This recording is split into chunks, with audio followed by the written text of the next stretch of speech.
Boa tarde, pessoas lindas dos terceiros períodos. Tudo bem com vocês? Espero que estejam animados. Essa aula de hoje ela é um pouquinho mais curta do que a aula sobre intervenção federal e estadual. Então não se desesperem, né? São poucos minutos dedicados aos direitos sociais, que é o nosso tópico de discussão na tarde de hoje.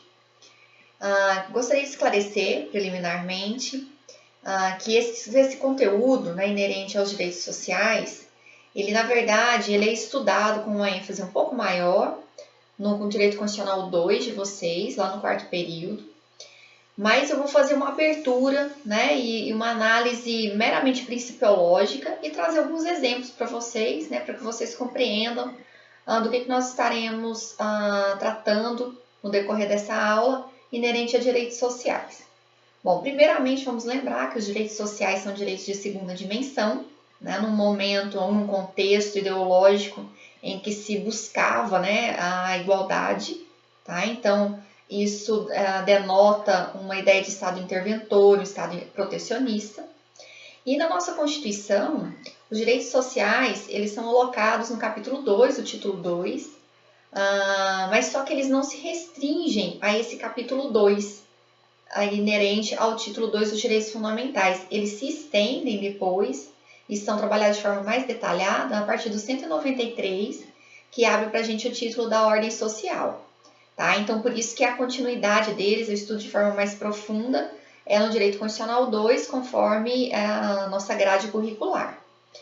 Bom, os direitos sociais, portanto, eles são abertos pelo artigo 6º, que diz o seguinte: são direitos sociais a educação, a saúde, a alimentação, trabalho, a moradia, o lazer, a segurança, a previdência social, a proteção à maternidade, a infância, a assistência aos desamparados, na forma dessa Constituição. Vocês desculpem, eu peguei um texto aqui em que eu pulei um dos direitos, tá? Desculpe, depois o direito à moradia, você coloca o direito ao transporte, que foi trazido e foi inserido pela emenda constitucional número 90 de 2015, tá? Então, mais um dos direitos sociais que foram alocados aí, né, de forma um pouco mais recente, né? Mas, enfim, para que a gente possa trabalhar em espécie com alguns desses direitos que são colocados aqui, desde o artigo 7º até o 11, eu queria explicar para vocês, primeiramente, a base principiológica que se refere aos direitos sociais. O primeiro princípio que nós vamos trabalhar, ele se chama o princípio da proibição do retrocesso social. Bom, esse princípio é amplamente discutido, inclusive em âmbito do próprio direito internacional, estudos internacionais sobre direito constitucional, né? Então, ele é bastante analisado e muitas vezes ele é trabalhado mais em conjunto com outros preceitos, como, por exemplo, o princípio da economicidade, né? Porque muitos estados hoje em dia estão sobrecarregados em termos de propiciar, né, esses direitos sociais à população, né, ao seu povo. Então, de fato, o estado de modelo social é um estado inchado, né? Ele precisa de muitos recursos para conseguir concretizar direitos sociais, como saúde, educação, né? Manter intacto, de repente, um conjunto de regras trabalhistas, sem admitir nenhuma flexibilização, a própria discussão sobre a previdência social. Então, quer dizer, são várias discussões, né, que hoje vem para se agregar ao que se chamava antigamente de princípio da proibição do retrocesso social e a maneira como se vê isso hoje, né, de uma maneira um pouco mais flexível, tá? Bom, mas enfim, em suma, de certa forma, esse princípio ele continua se impondo no parâmetro de proteção de direitos, mas, repetindo, já admitindo uma certa via de flexibilização em nome, né, do princípio da economicidade, né, em nome, muitas vezes, de medidas que o Estado precisa adotar para poder se desafogar, né, sem deixar de proteger direitos, mas, ao mesmo tempo, liberar um pouco, né, dessa carga que está nas costas dele. Mas, enfim, só para entender, então, do que se trata esse princípio, de acordo com esse princípio, né, o Estado não pode desconstituir medidas, ações que visem a concretizar direitos sociais. Né? A ideia é que medidas que propiciem, que concretizem esses direitos, elas tenham uma continuidade, ou que pelo menos sejam remodeladas, né, de acordo com o que o Estado aguenta, né, com medidas que consigam fazer com que esse Estado ele não se afunde na prestação de direitos sociais, mas ao mesmo tempo não deixe de dar a proteção devida. Eis o grande desafio, né, da contemporaneidade. Então, como fazer isso? Quais as medidas necessárias? Será que as medidas necessárias são, por exemplo, né, o que a gente está na iminência aí de uma reforma previdenciária? Será que essa reforma previdenciária vai ser a salvadora da pátria nesse sentido? Vai resolver todos os problemas? Será que simplesmente eu mexer na Previdência e sem dúvida nenhuma enfraquecer uma série de direitos, será que isso vai ser suficiente para tirar a gente dessa crise, desse problema recente, né, de dívida pública e etc.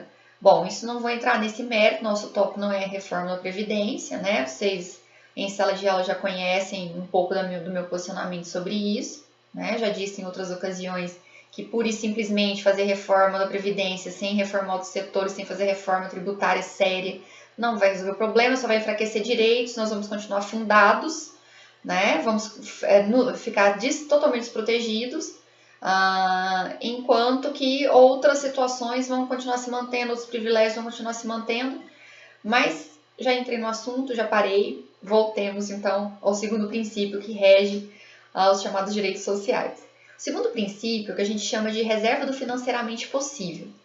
Esse princípio é um princípio bastante interessante, porque ele dá amparo a uma série de ações que buscam concretização também de direitos sociais, mas dentro de uma perspectiva de previsão orçamentária que o Estado tem para fornecer, né, esse tipo de serviço. Né? Então, assim, claro que o Estado pode se valer disso muitas vezes para se negar a concretização de direitos, mas aí cabe, né, muitas vezes a um judiciário eficiente, um judiciário sensível, né, essas questões, que consiga observar isso para não deixar, né, que se recaia nesse engodo. Né? Agora, por outro lado, uma coisa é certa, nós não podemos também imaginar a concretização de determinados direitos sociais, né, que de repente não se coadunem com previsões orçamentárias previamente estipuladas, né, e que sejam capazes, né, de dar conta disso para um indivíduo, muitas vezes. Né, porque muitas vezes, quando a gente fala em concretização de direitos, eu gostaria até de citar um exemplo, que é o fornecimento de medicamentos, né, pela rede pública. Muitas vezes, um só indivíduo, ele precisa de um medicamento de altíssimo custo. Né, e muitas vezes o município ele deixa de investir um dinheiro em outros medicamentos que pode atender uma série de outras pessoas, né, e por ordem judicial ele acaba tendo que destinar isso a poucos indivíduos. Né? Então, não estou dizendo que isso é errado também, né? Direito é direito, direito à saúde é direito à saúde, mas só que hoje é um princípio que deve ser trabalhado com bastante cuidado pelo Poder Judiciário, né? Essas demandas de mandado de segurança, por exemplo, para fornecimento de medicamentos de alto custo, né? Então, isso tem que ser trabalhado com muito cuidado, né? Nós tivemos, inclusive, uma decisão recente do Supremo Tribunal Federal, né? No sentido de se analisar com muito cuidado o fornecimento de medicamentos, inclusive, que não são ainda aprovados, né? Pela Anvisa. Então, é uma série de coisas que se discute, né? Esse respeito. A judicialização da saúde é um dos assuntos, né? Que envolvem essa questão do princípio da reserva do financeiramente possível. Ok, vista essa parte principiológica, eu gostaria só de brevemente apresentar para vocês quais são os direitos sociais que estão contidos aqui no capítulo 2, tá? Eles estão contidos no 7º, como eu disse, do 7º até o 11. O artigo 7º, gente, ele vai tratar para a gente sobre os chamados direitos trabalhistas, né, dos trabalhadores urbanos e rurais. Então, a título somente de curiosidade, quando vocês quiserem dar uma olhadinha, né, essa matéria vocês terão no 7º, no 8º e no 9º período. Vocês vão fazer trabalho 1, trabalho 2 e processo do trabalho.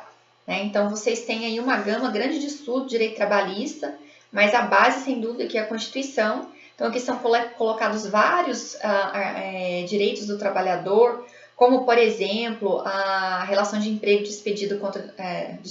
a relação de emprego protegida contra a despedida arbitrária ou sem justa causa, seguro-desemprego, fundo de garantia, o salário mínimo fixado em lei, né? 13º salário, remuneração do trabalho noturno, superior ou diurno, licença maternidade, né? Então, a gente tem uma série de dispositivos aqui no 7º, né, que vem tratar isso pra gente. O artigo 8º, né, ele vai ser trabalhado com vocês no Direito do Trabalho 2, né, que trata sobre direito sindical. Vamos ver o que vai virar, né, do direito sindical no futuro, com o advento recente da reforma trabalhista aí, que desobrigou, né, o pagamento aí da contribuição sindical obrigatória, né. Então, vamos ver como é que vai ficar isso daqui para frente. E o artigo 9º, que versa sobre um direito que nós estudamos hoje em sala de aula, que é o direito de greve, né, do trabalhador, tanto na esfera da iniciativa privada, quanto do servidor público. Então, isso só para ilustrar para vocês. E depois, gente, a partir do Direito Constitucional 2, né, será estudada aí a chamada ordem social, né, que esmiuça uma série desses direitos também de cunho social.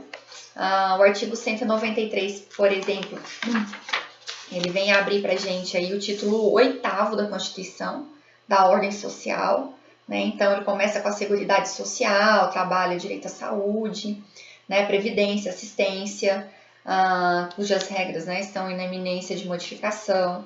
Depois ele vai trabalhar para a gente aí na sequência, ele vem com direito à educação, cultura, desporto, né? Vem trabalhar a proteção aos indígenas, aos idosos, né? Trata também sobre outra esfera de direitos, como direito ao meio ambiente, né? O direito à comunicação, no capítulo da comunicação social, né? Então, é uma esfera de estudo assim, bem mais ampla, né? E, portanto, objeto do próximo semestre de vocês. Bom, por hoje, então, é só, né? Eu dei o meu recado aqui acerca dos direitos sociais. Se vocês tiverem alguma dúvida, estou à disposição, né? Material de apoio desse dispositivo não será disponibilizado via SEI, né? Ele está disponível para vocês nas obras indicadas no cronograma, tá certo? Então, vocês podem verificar qualquer obra de direito constitucional, ele traz para vocês essa prisma de discussão sobre direitos sociais, tá bom? Estou à disposição, agradeço a atenção de vocês e até a próxima.